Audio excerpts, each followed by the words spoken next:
सहेली।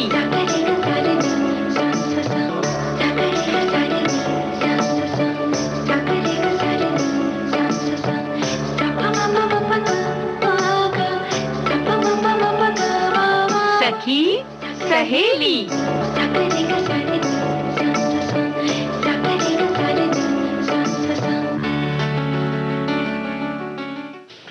सभी सखियों, सहेलियों और श्रोताओं को कम्मो और प्यारी बुआ का नमस्कार, आशीर्वाद। इतने भैया कम्मो बहुरिया की तरफ से सबको प्रणाम।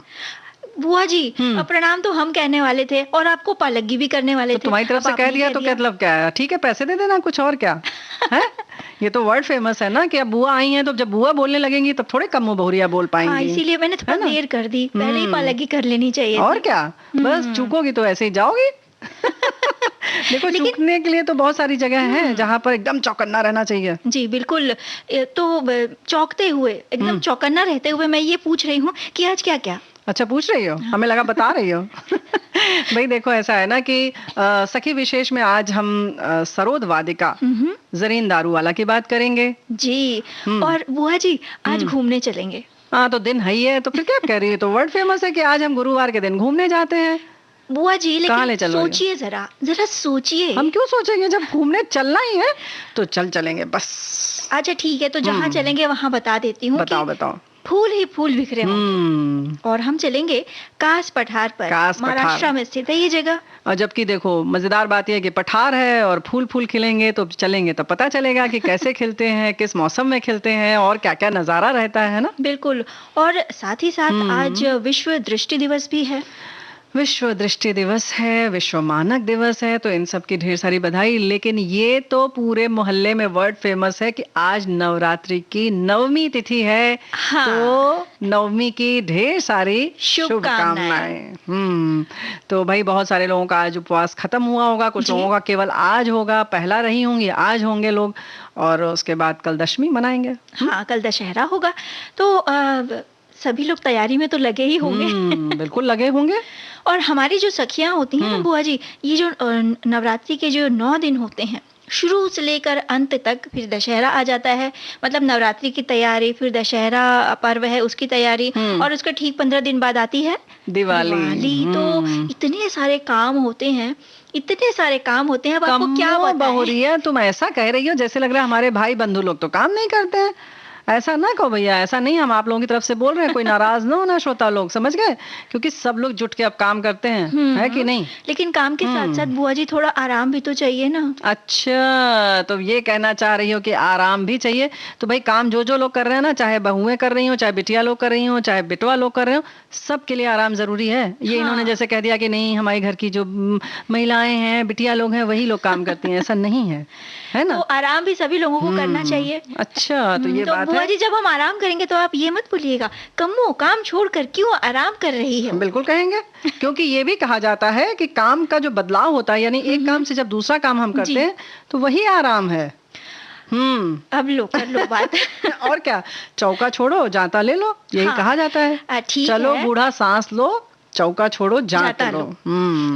तो ये भी कहावत इसीलिए है। लेकिन हाँ, चौकन्ना रहने की जो बात है ना कम्मो, देखो ऐसा है कि विश्व मानक दिवस जो है वो इसीलिए है कि हम जागरूक रहें। वैसे तो दृष्टि दिवस भी इसीलिए कि हम जागरूक रहें, लेकिन ये खास तौर से कि जब खरीदारी करो तो समझदारी से करो, है ना? बिल्कुल सही बात।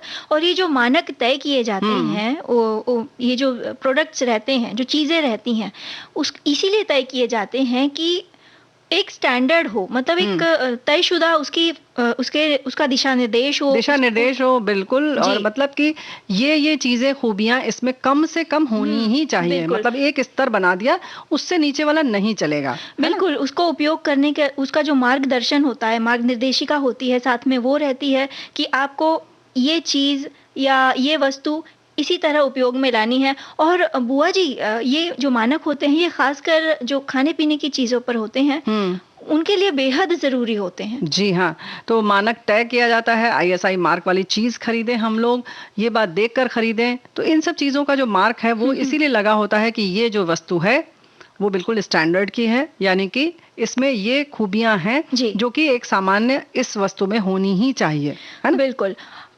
अब आपने ये जब मानक की बात कही बुआ जी, तो मुझे कुछ याद आ रहा है। जैसे पिछले हफ्ते ही गला साफ कर रही हो? नहीं, गाना गाना है। वो तो गाएंगे और सुनाएंगे भी। पिछले हफ्ते ही हम बाजार गए थे और कुछ ले आए थे और हमने चेक ही नहीं किया था। चोरी करके कहीं रखे होंगे, हमने तो देखा नहीं तो उसी दिन तुम्हें डांट पड़ जाती। हाँ, शायद मैंने इसीलिए नहीं दिखाया आपको। तो भाई देखो, ऐसा है ना कि ये तो अब मोहर वर लगी हुई चीज ही लेना चाहिए, ऐसे वैसे लेके कोई स्थानीय चीज नहीं ले लेना चाहिए।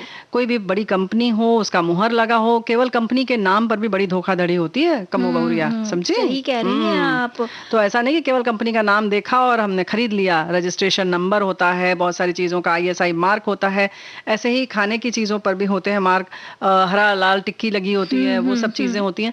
तो सब चीजें देख दाख के ही खरीदना चाहिए, है ना? बिल्कुल। और बुआ जी, जब ये जो विश्व मानक दिवस पहली बार जब मनाया गया था, साल 1970 में पहली बार मनाया गया था, और इसको मनाने के पीछे यही उद्देश्य था, जैसा कि आप बता चुकी हैं, थोड़ी जागरूकता रहे लोगों में। यही तो हम कह रहे हैं। लेकिन पता है तुमको क्या? 1946 में इसकी तिथि का चुनाव किया गया, लेकिन बनते बनते बताओ 70 से शुरू किया गया, और लंदन में विभिन्न देशों के 25 प्रतिनिधि मिलकर इन्होंने तय किया मानकीकरण में सहायता के लिए, और एक अंतर्राष्ट्रीय संगठन बनाने पर यह सहमति हुई कि किया जाए और एक स्टैंडर्ड बनाया जाए।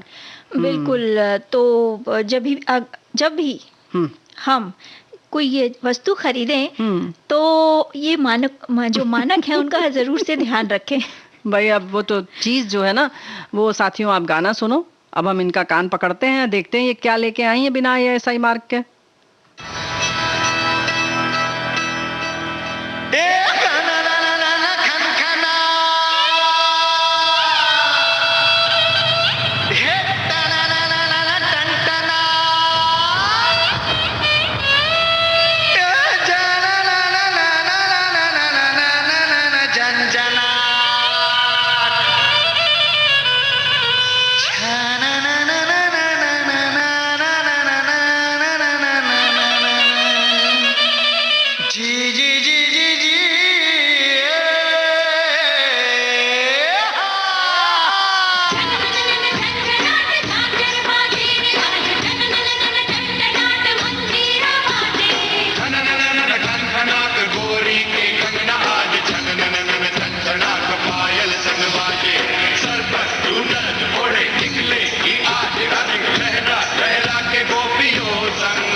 तारो छू लूं जरा।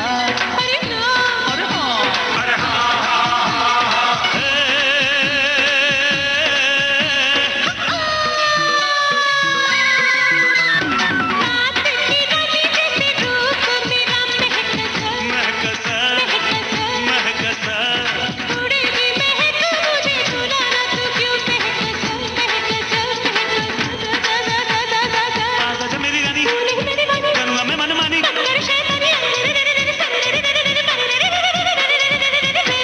के ढोली तारो, के ढोली तारो, हे ढोल बाजे, ढोल बाजे, ढोल बाजे, ढोल के ढम ढम बाजे ढोल। हे छोरी बड़ी अनमोल, मीठे मीठे इसके बोल, आंखें इसकी गोल गोल गोल गोल, तो ढम ढम बाजे ढोल। छोरा है नटखट, बोले है फटफट, छेड़े मुझे बोले ऐसे बोल, तो ढम ढम बाजे ढोल। ढोल बाजे, ढोल बाजे, ढोल बाजे ढोल, के ढम ढम बाजे ढोल, के ढम ढम बाजे ढोल। ढम ढम ढम ढोल बाजे, बाजे रे ढोल बाजे ढम ढम। ढम ढम ढम ढोल बाजे, बाजे रे ढोल बाजे ढम ढम। हंगामा हंगामा हो गया है, हंगामा हंगामा हंगामा मम्मा मम्मा रे। हंगामा हंगामा हो गया है, हंगामा हंगामा हंगामा मम्मा मम्मा रे। ढम ढम ढम ढोल बाजे, क्या बाजे? ढम ढम ढम ढोल बाजे, क्या बाजे रे बाजे? ढम ढम ढम ढोल बाजे, बाजे रे ढोल बाजे ढम ढम।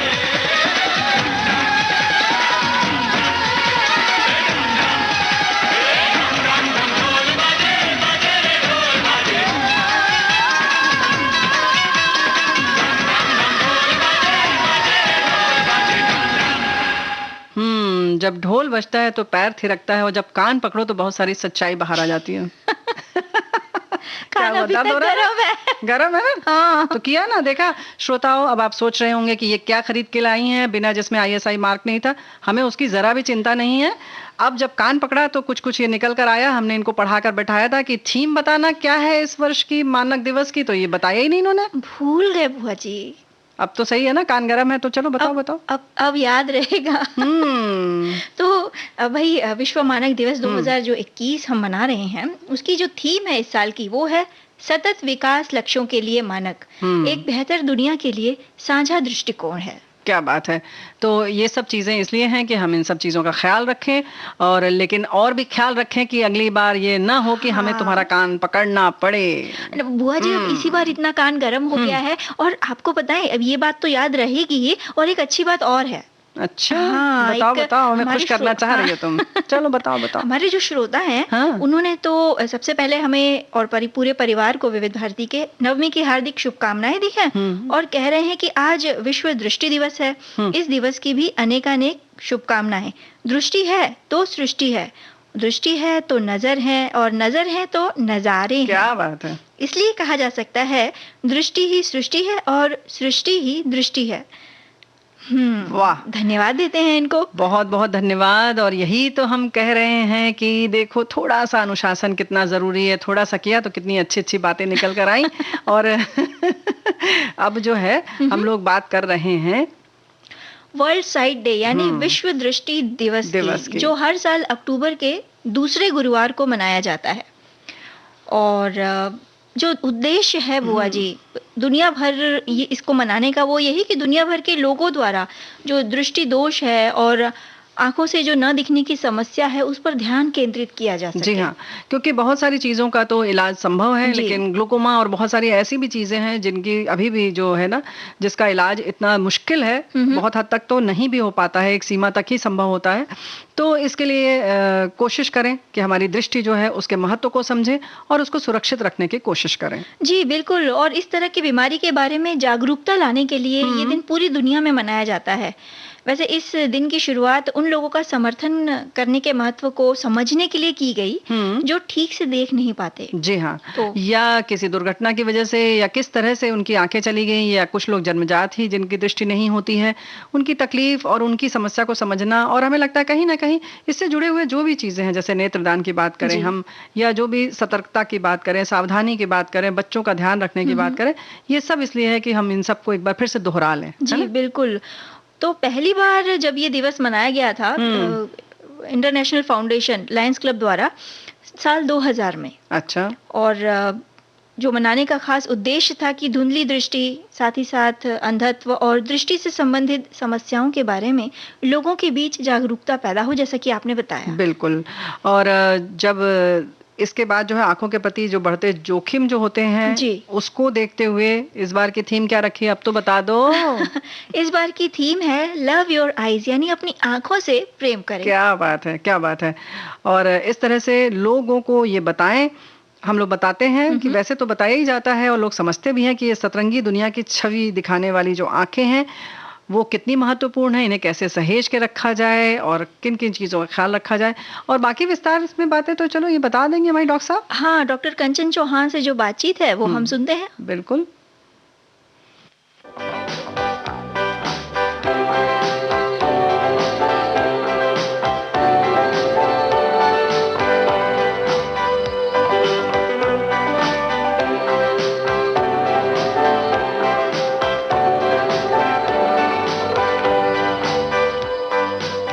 दोस्तों नमस्कार, मैं हूं आपकी रेडियो सखी ममता सिंह और हमारे साथ टेलीफोन लाइन पर मौजूद हैं डॉक्टर कंचन चौहान। डॉक्टर कंचन चौहान, हम आपका विविध भारती के स्टूडियो से बहुत बहुत स्वागत कर रहे हैं। नमस्कार। नमस्कार, आपका बहुत बहुत शुक्रिया कि आपने हमें यह एक विश्व दृष्टि दिवस पे हमें सब जनता से बात करने का एक मौका दिया, और हमारे इस बातचीत से जरूर कुछ जो पेशेंट्स है या जिन मरीज को जिस चीज की जरूरत है, इंफॉर्मेशन है, वो शायद मिले। हमारा यही एक तात्पर्य है इस विश्व दृष्टि दिवस पे आपसे बात करने का। जी डॉक्टर, अपना परिचय अगर थोड़ा सा दे दें हमारे श्रोताओं को। जी, myself doctor Kanchan and I lead oculoplasty and ocular oncology department. हम लोग जो है रिप्रेजेंट करते हैं क्रिस्टल आई क्लिनिक। तो ये हमारा जो सेंटर है ये मजगांव में है, and we were open throughout the covid. So I take that pride in telling that पूरे कोविड में जो है we were open and we were serving people. जी। अक्टूबर महीने के दूसरे गुरुवार को विश्व दृष्टि दिवस मनाया जाता है। दृष्टिहीनता की रोकथाम के लिए क्या कुछ करना चाहिए, हमारे श्रोताओं को बताइए।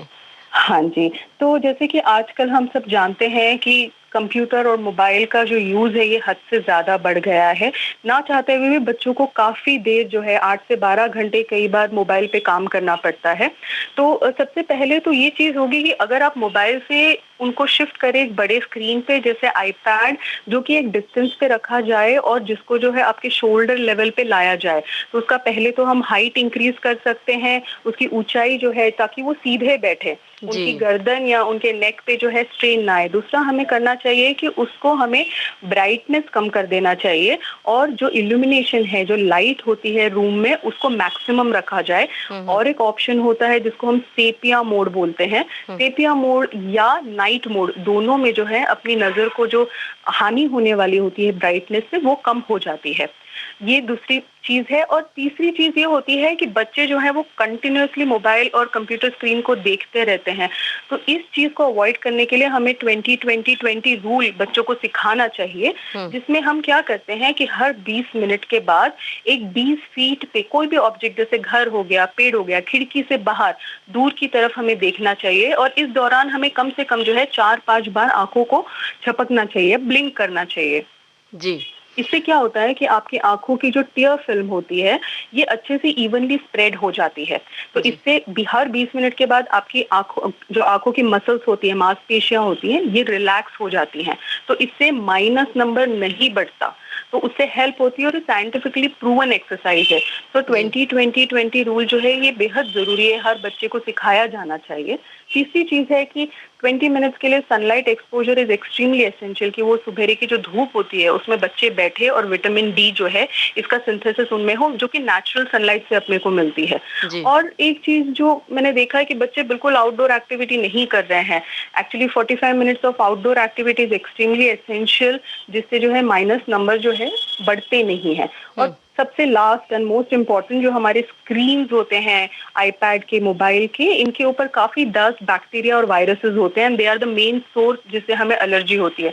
इनको जो है वाइप से क्लीन करना हर 48 आवर्स में, ये काफी जरूरी है। इसी से आंखों में एक्चुअली इन्फेक्शन होता है। तो दीज आर द पॉइंट्स जो है, बच्चों को ये चीजें अगर हम सिखा दें तो काफी चीजें जो है प्रिवेंट की जा सकती है।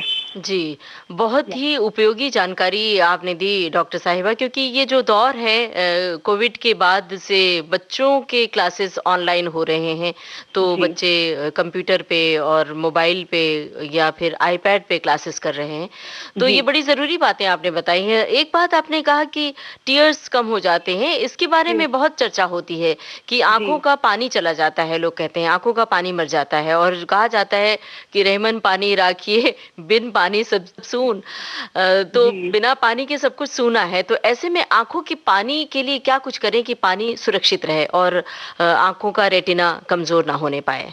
हाँ जी, तो बच्चों के जो डाइट पे हमें थोड़ा ध्यान देना जरूरी होता है। जैसे कि मैंने विटामिन डी बताया, सूरज की रोशनी में बैठ के उनको 20 मिनट जो है एक्सपोजर बहुत जरूरी है। इसके अलावा वो सारे पीले फल जिसका ग्रहण उन्होंने करना चाहिए, जैसे कि गाजर हो गया, बीटरूट हो गया, टमेटो, पपाई, फिर जब सीजनल आम आता है तो उनको दीजिए। इनसे विटामिन ए मिलता है। इनफैक्ट विटामिन ए डेफिशिएंसी जो है ये लीडिंग कॉज होती है प्रिवेंटेबल ब्लाइंडनेस, मतलब जिस ब्लाइंडनेस को हम बचा सकते थे, एक सिंपल सी चीज विटामिन ए की वजह से होती है, and that is a leading cause world wide. तो विटामिन ए जो है इसका खुराक बच्चों को अच्छे से मिले, वी शुड एंश्योर दैट। जो बच्चे होते हैं काफी जो एक्साइटेड हो जाते हैं, सोलर इक्लिप्स वगैरह डायरेक्टली देखते हैं बिना किसी प्रोटेक्शन के, ये चीजें जो है अभी नहीं लेकिन आगे चल के डैमेज कर सकती है। और मेरी सिंसियर रिक्वेस्ट है, बहुत सारे वर्कर्स होते हैं जैसे जो हम बहुत रोजमर्रा की जिंदगी में यहाँ देखते हैं, स्पेशली जो फैक्ट्री में काम कर रहे हैं, वेल्डिंग का काम कर रहे हैं, कारपेंटर्स हैं, छोटी सी चीज है प्रोटेक्टिव ग्लासेस, छोटी सी चीज है प्रोटेक्टिव ग्लासेस जो 20-40 रुपए में मिल जाती है।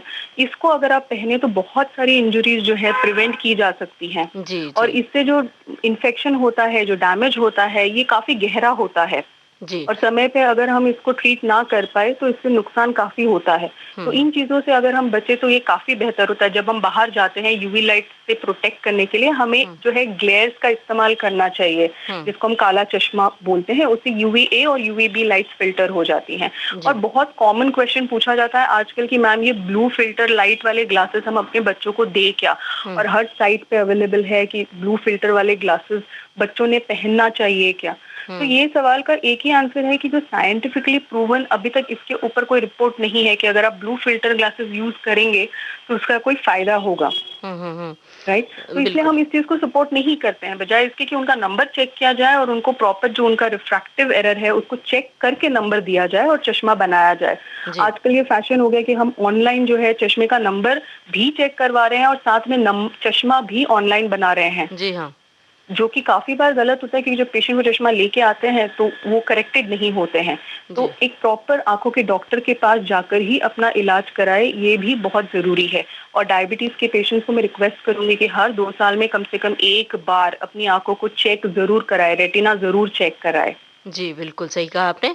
अच्छा, एक बड़ा मुद्दा है जो एक्सीडेंट्स होते हैं, जब कहीं ड्राइविंग के समय एक्सीडेंट हो जाता है तो आंखों को इंजरी होती है, आंखों पर चोट पहुंच जाती है, या फिर खेलते वक्त तो वो जो नुकसान पहुंचता है दृष्टि को, विजन को, तो उसका ट्रीटमेंट कैसे होता है? क्या वापस रोशनी आ जाती है? कई बार सुनते हैं कि आंखों की रोशनी चली गई, तो ये वापस मिल जाती है रोशनी? हाँ जी, तो जो आंखों की जो चोटें होती हैं उनको हम लोग देखते हैं कि किस वजह से चोट लगी है। क्या सिर्फ आंख इन्वॉल्व है या साथ में बहुत बार ये रोड ट्रैफिक एक्सीडेंट के तहत आते हैं जिसमें बाकी की बॉडी के पार्ट्स में भी इंजरी होती है, स्पेशली ब्रेन। जी। तो जो ये ट्रीटमेंट होता है जनरली जो है मल्टी स्पेशलिटी ट्रीटमेंट होता है, बजाय एक कि सिर्फ आंखों का डॉक्टर ट्रीट कर रहा है। अगर सिर्फ आंखों में इंजरी है तो उसमें भी ये देखा जाता है जो आंखों की जो काली वाली परत होती है जिसको हम कॉर्निया बोलते हैं, वो इंजोर हुआ है या पूरा का पूरा आंखों के अंदर का बीबा फट के सारी चीजें बाहर आ गई हैं, तो उसके ऊपर डिपेंड करता है हम इसका ऑपरेशन कैसे करते हैं। चोट के बाद अगर मोतिया हो गया है तो उस मोतिया को निकाल के तभी के तभी लेंस डाला जाता है ताकि जो रोशनी है ये बनी रहे। अगर बहुत ही ज्यादा तकलीफ है और ज्यादा कट हो गया है कॉर्निया के ऊपर, तो इस चीज में जो है आगे चल के हमें कॉर्नियल ट्रांसप्लांट या जो डोनेटेड कॉर्निया है इसको लगाने की जरूरत पड़ सकती है। तो उसका इलाज उस पर डिपेंड करता है कि कितना सीवियर इंजरी हुआ है और आंखों के कितने कंटेंट्स हम उस टाइम पे बचा सकते हैं। तो स्टेप वाइज जो है इसको ट्रीट किया जाता है। लेकिन बहुत सारे केसेस में ये देखा गया है कि छोटी छोटी गलतियों के वजह से जो है ये इंजरीज बहुत ज्यादा हो जाती है, स्पेशली जो हेलमेट नहीं पहनते हैं बाइक वाले, बाइक चलाते हैं कुछ पत्थर ही उड़ के लग जाता है या वो बाइक नहीं पहने होते इसीलिए कुछ ना कुछ आंख में उड़ के लग जाता है। रोड ट्रैफिक एक्सीडेंट्स को अवॉइड करने के लिए जो प्रिवेंटिव मेजर्स हैं इनको देखना बहुत जरूरी है, क्योंकि आंखों में होने वाली जो इंजरीज हैं काफी सिवियर होती हैं आरटीएस के साथ, और जो आंखों की नस है इसको भी काफी बार चोट पहुंच जाती है। एक बार आंखों की नस अगर डैमेज हो जाती है तो कितना भी अच्छा आगे ऑपरेशन किया जाए उसमें विजन बहुत अच्छा नहीं आ पाता है। तो अपनी आंखों की सुरक्षा अब जो है वो अपने हाथ में होती है। इसलिए इस बार विश्व दृष्टि दिवस का जो थीम है वो है लव योर आईज, कि आप अपनी आंखों का ध्यान रखिए, आप अपनी आंखों से प्यार कीजिए। बिल्कुल सही बात है, अगर आंखों से प्यार करेंगे तो आंखों की हिफाजत खूब अच्छे से करेंगे।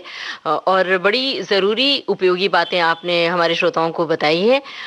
डॉक्टर कंचन चौहान, हम आपका तहे दिल से शुक्रिया अदा कर रहे हैं पूरे विविध भारती परिवार की ओर से। बहुत बहुत शुक्रिया आपका। नमस्कार। नमस्कार।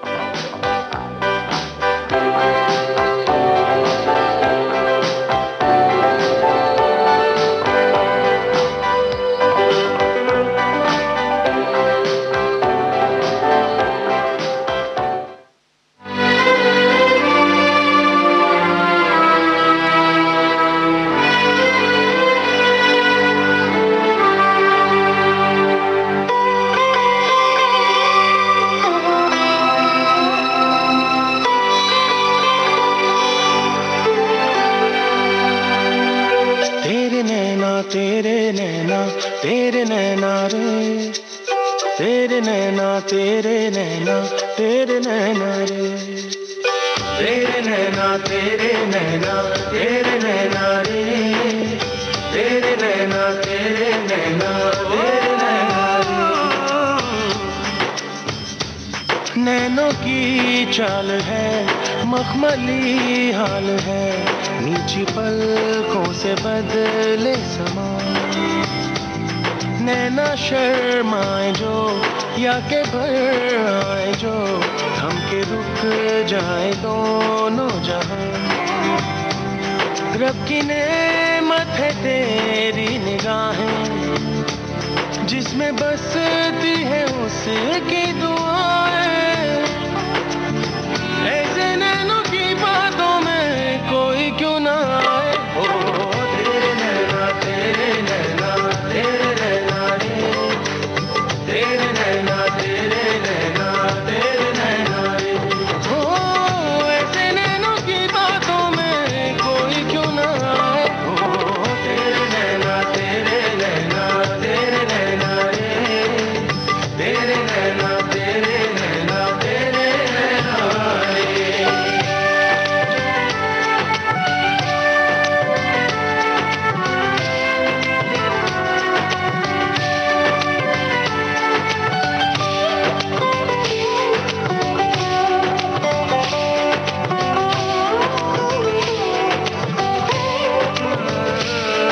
आहट ख्वाबों की, चाहत धड़कन की, उनके कदमों के हैं ये निशान।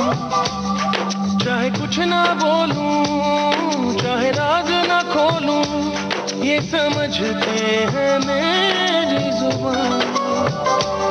मुझ पे बरसी जो तेरी निगाहें, मेरी सांसों ने बदली अदाएं। हो ऐसे नैनों की बातों में कोई क्यों ना आए। ओ तेरे नैना तेरे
चाल है, मखमली हाल है, नीचे पलकों से बदले पलकों से बदले, रखी नेमत है तेरी निगाहें, जिसमें बसती है उसकी दुआएं,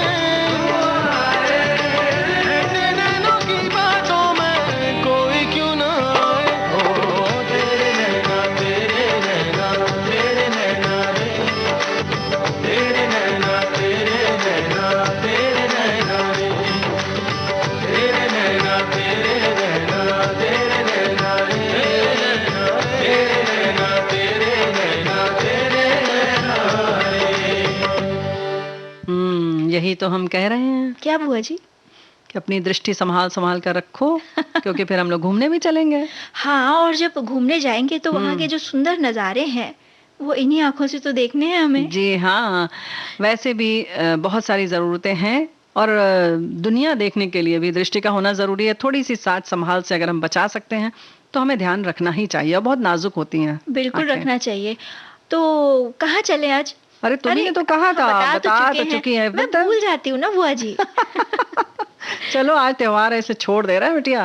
वैसे भी कान तो एक बार गर्म हो ही चुका है। बस वही पकड़े रहना। क्योंकि अब हम लोग चल रहे हैं कास पठार, महाराष्ट्र के सतारा नगर के पास है ये। फूलों की घाटी इसे कहा जाता है, जैसे तुमने पहले ही कहा। लेकिन पठार और फूल, सोचो कितना अच्छा संयोग है। और नजारा सोचिए ना बुआ जी, जब फूल ही फूल खिलते होंगे, दूर तक जहां तक नजर जा रही है, कई तरह के रंग बिरंगे फूलों से भरी हुई जगह।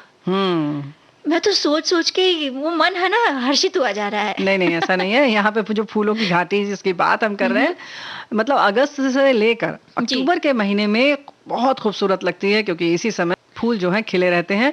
और वैसे भी देखो जरा, 850 फूल की प्रजातियां हैं यहाँ पर। और इतनी सारी जो प्रजातियां हैं, इनमें से कुछ दुर्लभ है और कुछ तो एकदम लुप्तता के कगार पर है, तो उन्हें भी हम देख सकते हैं। ये और कास पठार जो नाम है, ये कास पठार या कास पत्थर एक तरह से जब अगर स्थानीय भाषा में कहा जाएगा तो महाराष्ट्र के सतारा जिले में स्थित है। और ये जो सतारा शहर है, पुणे शहर से लगभग 140 किलोमीटर दूर है। कास पठार पश्चिमी घाट में एक तरह से देखा जाए तो एक जैव विविधता का हॉटस्पॉट है बुआ जी। अच्छा, ये रिजर्व फॉरेस्ट भी है जी। और इस स्थान को महाराष्ट्र के फूलों की घाटी के रूप में भी कहा जाता है, जैसा कि हम बता चुके हैं। वास्तव में हर 2 सप्ताह में इसका रंग बदल जाता है, क्योंकि जो होता है ना, जब फूल जो है खिलते हैं जी, तो उनका जो सबका समय अलग अलग होता है ना। तो कोई जून से शुरू हो जाता है, कोई मानसून के आते आते अधिक खिल जाता है, तो उनके हिसाब से जो है रंग बदलते रहते हैं। वैसे भी जब कलियां होंगी तो अलग ढंग से दिखता है वो पूरा पौधे, फिर जब वो फूल बनेंगे तो अलग ढंग से दिखेंगे, फिर झरेंगे, दूसरे फूल आएंगे, उनका रंग अलग होगा, उनकी खुशबू अलग होगी। तो इसीलिए स्थानीय लोगों ने इसे फूलों का पठार नाम भी दिया है, यानी कि फूल जैसे लगेगा कि ऐसे बिछे हुए हैं कि जमीन जो है वो फूलों की ही है। हाय बुआ जी, सोचिए एक हफ्ते दूसरा कलर है, दूसरा रंग है, अगले हफ्ते दूसरा रंग है। मतलब ऐसा लग रहा होगा कि जैसे धरती चोला बदल रही है। अच्छा, हमने सोचा तुम बोलोगी कि हम पहन के जाएं मैचिंग का कोई और रंग, और वहां पता लगा रंग बदल चुका है, इसलिए तुम घबरा रही हो। ये भी एक संभावना हो सकती है। भाई, लेकिन जहाँ पर जाओ वहाँ के रंग के कपड़े ना पहन के जाना, नहीं तो गुम हो जाओगे। उसी में खो जाएंगे। वैसे पता है बुआ जी, यहाँ पे ऑर्किड और वाइल्ड फ्लावर के साथ साथ कई कार्निवोरस प्लांट्स भी अच्छा देखने को मिलते हैं। और अगर हम यहाँ जाएं तो कोशिश करें कि यहाँ के जो लोकल गाइड होते हैं उनको जरूर अपने साथ ले जाएं। क्यों? तो होगा ये कि वहाँ जो छोटे बड़े जो जितने भी तरह के फूल हैं, वो जो गाइड रहेंगे वहाँ के, वो आपको सही तरीके से हर चीज की जानकारी देंगे, पौधों के नाम बताएंगे, फूल के नाम बताएंगे, उनकी प्रकृति बताएंगे कि किस मौसम में कैसे होते हैं, कितनी पानी की इन्हें आवश्यकता होती है, इस मौसम में क्यों खिलते हैं, क्योंकि इस समय बारिश कम होती है। ऐसी ऐसी जो छोटी छोटी चीजें होती हैं वो बड़ी मजेदार होती हैं, और हम ऐसे घूमते फिरते इन सब की जानकारी इकट्ठा कर लेते हैं, है ना। बिल्कुल। वैसे बुआ जी, एक फूलों की घाटी उत्तराखंड में भी है, चमोली। वहाँ पहुँचने के लिए काफी मेहनत करनी पड़ती है। नहीं, इतना पैदल नहीं चलना पड़ेगा तुम्हें, तो अभी से सांस फूलने लगी। सब वाहन है, चमोली को फूलों की घाटी कहते हैं, वहां पर जाके तो हम नहीं, जाने दीजिए, इतना दूर जाने के बजाय हम यहीं चले जाएंगे। भाई वैसे भी ये विश्व धरोहर के स्थल के रूप में मान्यता इसको मिल चुकी है 2012 में, इस पठार को, फूलों के पठार को जी। और यहाँ पर जब घूमने चले हैं तो फूलों की इस घाटी में कास झील भी आकर्षण का केंद्र है, इसलिए ये वीकेंड में एक दिन की यात्रा के लिए सबसे अच्छी जगह हो सकती है। और आसपास पे भी घूमने की बहुत सारी जगह है बिटिया, जैसे महाबलेश्वर, पंचगनी, वाई आदि, जो 1 घंटे के आप यात्रा के अंदर, मतलब 1 घंटे के समय में आसपास आप घूम सकते हैं।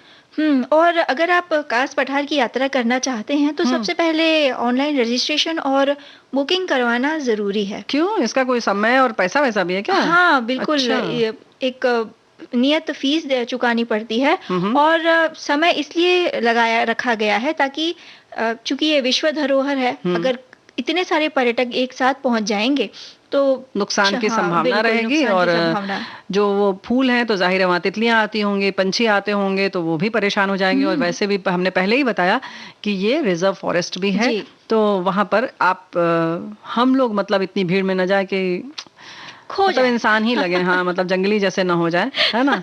तो वैसे भी यहाँ पर बहुत सारे लोग आते हैं, पता है 3000 लोग को यहाँ आने की अनुमति दी गई है, और जो कि अलग अलग समय में है, ऐसा नहीं कि एक समय में 3000 लोग आ सकें। हाँ हाय बुआ जी, मतलब अगर मैं चाहूँ कि आप और मैं, सिर्फ आप और मैं चलेंगे, मतलब बुआ और कम्मो चलेंगे तो, और किसी को नहीं ले जाएंगे, फिर ठीक है तो 3000 थोड़ी हम लोग 2 जन हम लोग।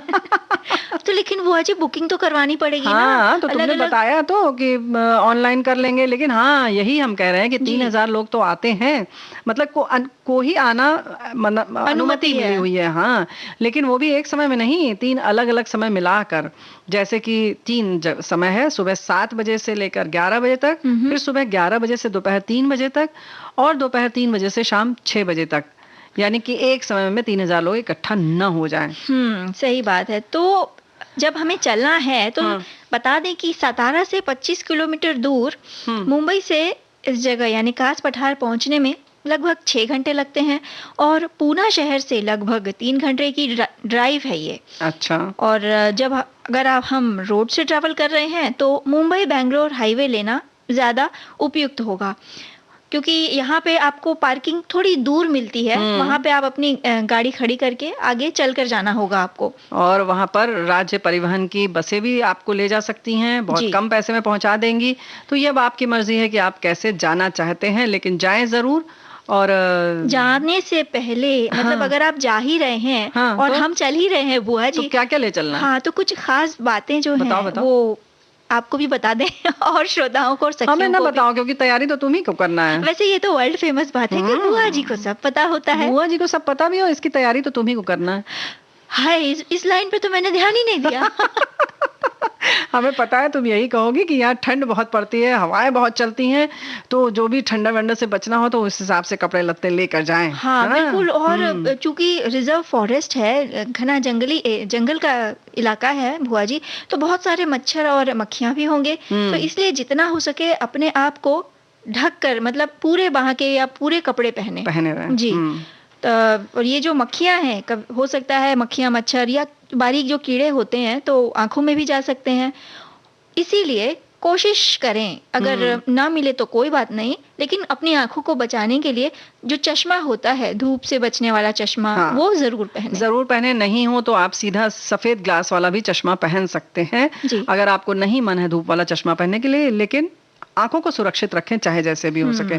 और ये बात तुमने बहुत अच्छी कही कम्मो बहुरिया की, जैसे कि पूरा कपड़ा पहने वैसे ही बंद जूते पहने, क्योंकि यहाँ पर जो इतना जैसे जंगली एरिया है तो वहाँ पर सांप बिच्छू ये सब रेंगने वाले जीव भी हो सकते हैं, तो भाई उनसे बचने के लिए जरूरी है कि एकदम जूता वूता पहन कर चलना। और अगर आप ज्यादा उत्साही हैं बुआ जी, आप नहीं, अगर हम ज्यादा उत्साही हैं और हम चाहते हैं कि हर चीज हमें पता चले, तो हम अपने साथ एक मैग्नीफाइंग ग्लास जरूर ले जाएंगे। बिल्कुल, हमें तो चाहिए। और ये मत कहना कि बुआ जी हमें दे दीजिए अपना वाला, अलग अलग चाहिए। जितने लोग जाएं वो अपना अपना लेकर जाएं, बारी बारी से देखने वाला चक्कर नहीं चलेगा, है ना। और इस पठार की तलहटी में महाराष्ट्र पर्यटन विभाग निगम का 5 कमरों वाला एक छोटा सा रहने का स्थान भी है, जहाँ चलते हुए फुलवारियों तक आप पहुंच सकते हैं। एक छोटी सी पदयात्रा हो जाएगी, है ना। जैसे हम लोग टहलने के लिए कहते हैं, व्यायाम के लिए कहते हैं, तो थोड़ा चल लेंगे आप। और सड़क के किनारे खिले तरह तरह के फूल और पठार के दोनों तरफ की बसी घाटियां और उनका सुंदर सा दृश्य आप देख सकते हैं। तो जल्दी जल्दी प्रोग्राम बनाया जाए बुआ जी कि कब चलना है? 4 बजे के बाद। अरे वैसे ये बता दें कि यहाँ पर सतारा से आने जाने वाले जो सार्वजनिक परिवहन है वो बहुत सीमित है और कब मिलेंगे इसका कहना मुश्किल है। तो शाम 5 बजने के बाद मुश्किल से ही आपको यहाँ से कोई बस या गाड़ी मिलेगी। मतलब नहीं मिलेगी, यही कहना चाह रही हो तो बता दो। और यही तो हम कह रहे थे, हमारा इशारा यही था कि 4 बजे के बाद यानी कि ना जाएं आप। शाम को 5 बजे के बाद आपको यहाँ कोई बस नहीं मिलती है। कास पठार पर जाने से पहले वहाँ के पुष्पन समय के बारे में जरूर पता कर लें, यानी किस समय पुष्पित होते हैं, पल्लवित होते हैं। यद्यपि सामान्य रूप से जैसे हमने पहले भी बताया कि आप जा सकते हैं अक्टूबर तक में, लेकिन सबसे बढ़िया समय अगस्त से सितंबर के अंत तक रहता है। तो ये जो फूलों की घाटी हमने तो इतनी पढ़ लिया बुआ जी, ऐसा लग रहा है बस अब पहुंच ही जाएं। बस तो हम तो पहुंच गए मन से बिल्कुल।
रंग है सच्चा, बाकी सारे झूठे।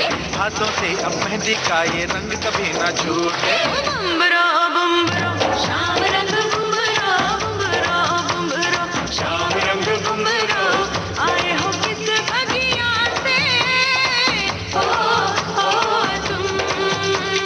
बुम्बरा बुम्बरा शाम रंग बुम्बरा बुम्बरा बुम्बरा शाम रंग बुम्बरा आए हो किस बगिया से हो तुम।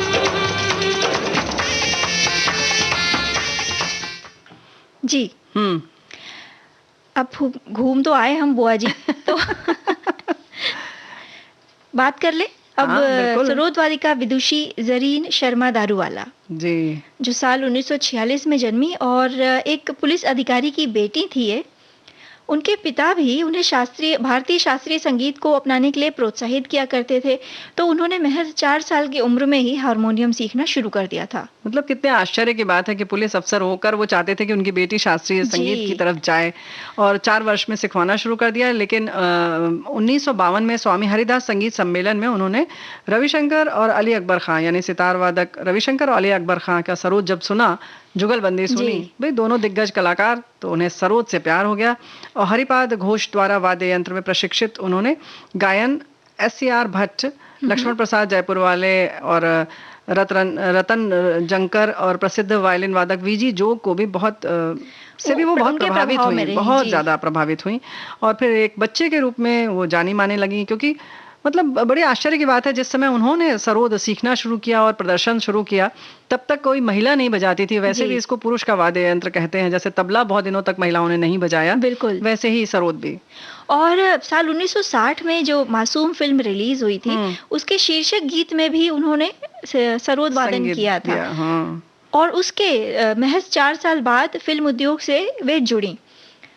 हुआ ये कि जब संगीत निर्देशक रोशन ने उनकी जो फिल्म थी चित्रलेखा, उसके शीर्षक संगीत के लिए सितार और सरोद का जुगलबंदी वो चाहते थे, तो सितार वादक इमरत खान ने जरीन का नाम सुझाया। और जब वो वहाँ पहुँचे तो वो काफ़ी युवा थी, तो वो और उनके पिता दोनों ही अनिश्चित थे कि अब आगे क्या होगा। लेकिन जो रिकॉर्डिंग थी उस समय की वो काफ़ी अच्छी हुई। तो संगीतकार रोशन ने उनके पिता से पूछा कि क्या वो अपनी बेटी को लेकर दूसरे दिन भी बैकग्राउंड स्कोर के रिकॉर्ड करने के लिए आ सकते हैं।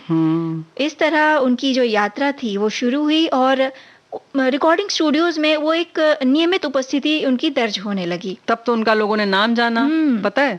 और उसके पहले तो सब लोग यही कहते थे कि वो पारसी लड़की। अच्छा।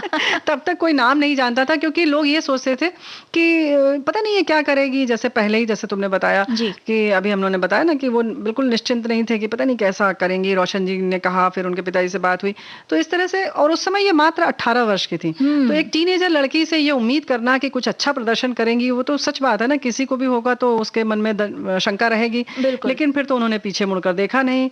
फिर 1960 में नई दिल्ली में अखिल भारतीय रेडियो संगीत प्रतियोगिता जीती। वो तब केवल 13 साल के थी और तब से फिर जैसे हमने बताया ना कि उनका जो सिलसिला चलता रहा। और 14 वर्ष की थी तब उन्होंने एक हिंदी फिल्म के लिए शीर्षक गीत बजाया। लेकिन कुछ साल बाद फिल्म संगीत के साथ बहुत लंबे समय तक जुड़ने लगी। बिल्कुल।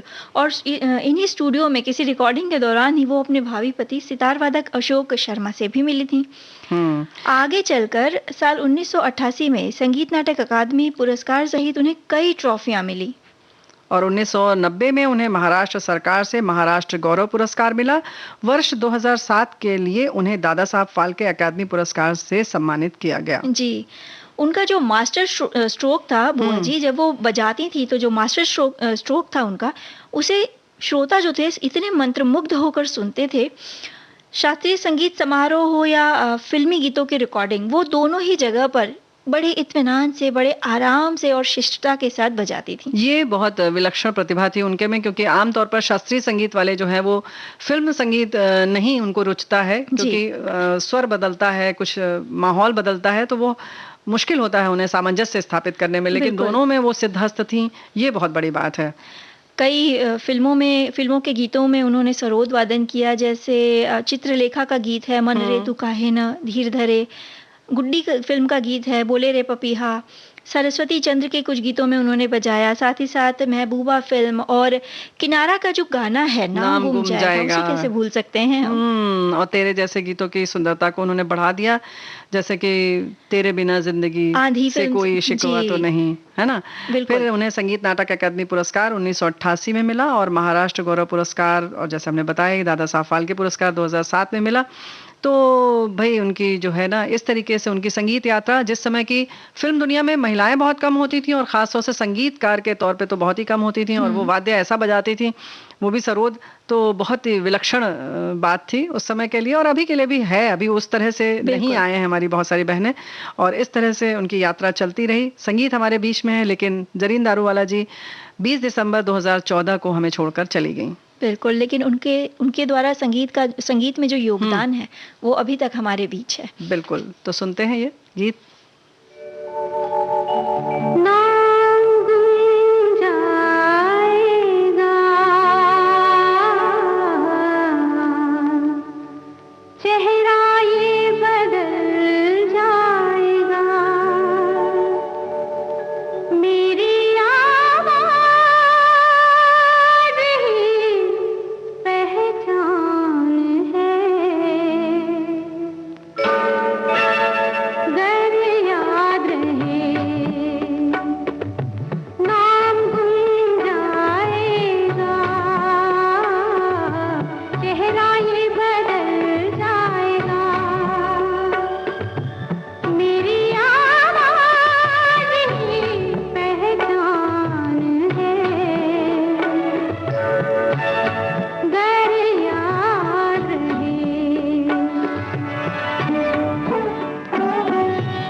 रात का चिराग फिर मिले कहीं, मेरी आवाज ही पहचान है, गर याद रहे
ऐसा है कि तीज त्योहार जब आता है और उसके बाद दिवाली की जब बात होती है तो साफ सफाई की बात होती है। बुआ जी हम तो अभी से थक गए। लो यही तो हम कह रहे हैं कि साफ सफाई की बस बात होती है, करना वरना छोड़ो। लेकिन अभी जो आजकल में 2-4 दिन में ये जब कलश स्थापना के बाद से रोज पूजा आरती कहीं कहीं फलार बनाना ये सब काम में जो जुटी थी तो थोड़ा आराम करना भी बहुत जरूरी है। हाय बुआ जी इतने सारे काम पड़े रहते हैं, कैसे कोई आराम करे? और वैसे भी जो मनुष्य का स्वभाव होता है ना वो तो होता ही है ये तो हमें पता ही नहीं काम करो। हमें तो लगता है मनुष्य का ये स्वभाव होता है आराम करो। अब वो तो मनुष्य पर निर्भर करता है। यही कह रहे हैं हम कि लेकिन हाँ ये बात तो है कम्मो बहुरिया कि काम को ना मन लगाकर करना जरूर चाहिए, लेकिन जब लेटे या आराम करें तब मन काम में नहीं लगाना चाहिए, मतलब पूरी तरह से आराम करना चाहिए। क्योंकि केवल हम शरीर से जब लेटते हैं तो वो लेटना नहीं होता है। जी। अपने मन को भी वहीं पर रखें कि हाँ हम आराम कर रहे हैं और इस समय अब कोई काम नहीं है। ये इस तरीके का आराम बहुत जरूरी है। बिल्कुल, क्योंकि जब हम लगातार काम करते रहते हैं एक के बाद एक तो इतने मगन हो जाते हैं, कभी कभी तो सुध बुध नहीं रहती, भूल जाते हैं कि हमें आराम भी करना है। आराम भी करना है, तो शरीर तो थकता ही है बुआ जी, साथ साथ है ना जो मन वो भी थक जाता है। बिल्कुल। तो काम और आराम के बीच तालमेल बहुत जरूरी है। बिल्कुल, यानी कि आप निश्चित कर लें कि हमें अब इस काम के बाद 2 मिनट का ब्रेक लेना है ना? बिल्कुल। तो ये बहुत जरूरी है। और जब आराम नहीं होगा, सिर्फ काम ही काम होगा, तो शरीर तो थकेगा ही साथ होगा ये कि हम जो काम कर रहे हैं ना, एक तो उसमें मन नहीं लगेगा, और जब मन नहीं लगेगा तो उसमें जो है गुणवत्ता नहीं अच्छी होगी, ISI मार्क नहीं होगा। हाँ। है ना? तो मानक पर अगर खरा उतरना है, आपका काम ऐसा हो कि हाँ कुछ बढ़िया हो, तो बीच बीच में थोड़ा सा फिर से आराम करें, तब नया आपको ऊर्जा मिलेगी, नयापन आ जाएगा, एक नए उत्साह से जुट के काम करेंगे, है ना? और लगातार जब हम काम करते हैं ना, तो काम में ना नयापन भी नहीं रहता। अब सोचिए ना, अगर हम रोज ही दाल चावल खा रहे हैं, तो त्योहार इसीलिए तो आता है कि तवा नहीं चढ़ाना है, कढ़ैया चढ़ाओ, घी डालो, तल लो, पूरी तलो, रोटी मत बनाओ आज। देखो यही तो हम कह रहे हैं ना कम्मो बिटिया कि देखो ये जो बात है कि हम जैसे अक्सर यही सोचते हैं, हम सब जब काम करते हैं, खास तौर से रसोई घर की बात करें या साफ सफाई की भी बात करें, अरे थोड़ा सा ये भी निपटा लें तब चलेंगे आराम करें, अरे थोड़ा सा ये भी कर लेते हैं, अरे अब ये वाला भी कोना। उसमें क्या होता है कि उस काम को जब हम करते हैं, जो सोचते हैं कि लाओ ये निपटा लें वाली जो बात होती है, तो उसमें अगर 10 मिनट लगना है तो उस थके हुए मन से हम उसको 20 मिनट में करेंगे, और वही 10 मिनट अगर आप आराम कर लेंगे तो वो 10 मिनट वाला काम हो सकता है आपका 5 मिनट में निपट जाए। बिल्कुल। और लगातार काम करते करते बहुत ही जब थकान आती है ना, तो चिड़चिड़ापन भी आ जाता है। और ये जो पूरा गुस्सा है ना, वो निकलता किस पर है? मतलब बच्चों पर, या हो सकता है आपके साथ कोई बैठा हो, जीवन साथी पर भी निकल सकता है। हो सकता है पति अगर काम कर रहे हैं तो पत्नी पर निकलेगा, या पति अगर काम कर रहे हैं तो पत्नी पर, या पत्नी कर रही है तो पति पर, या कभी कभी माता पिता पर भी निकल सकता है। जरूरी नहीं है, हमारे सामने जो पड़ा वो गया, है ना? मनस्थिति उस समय कैसी है ये उस पर निर्भर करता है ना? तो फिर कहीं ना कहीं ऐसा तो नहीं हो रहा है कम्मों की, देखना होगा कि आगे का काम तो उससे प्रभावित नहीं हो रहा है। और ये आपको बराबर आत्मचिंतन करना होगा कि अब हमें सचमुच क्या जरूरत है कि हम थोड़ा सा आराम कर लें। और उसके बाद होता क्या, जब हम बहुत थकते हैं तो फिर खाना पीना, भूख भी नहीं लगती है, फिर और सब मतलब कहना चाहिए ना, एक चक्र है बन जाता है, तो उसी में घूमते रहते हैं। हाय बुआ जी, आपसे बतियाते बतियाते तो मैं भूल ही गई कि कुछ काम छोड़ा ही थी। तो आराम कार्यक्रम तो हो नहीं गया। छोड़ के छोड़ सकते ना, कार्यक्रम थोड़ी छोड़ देंगे। हम नहीं छोड़ना चाहते, लेकिन ये जो घड़ी है ना, ये कह रही है। ओ, तो यही तो हम कह रहे हैं कि इसका मतलब 4 बज गया है। 4 बजने वाला है और हमारे जाने का समय है, तो विदा ले लेते हैं सभी को। कम्मो और प्यारी बुआ का नमस्कार।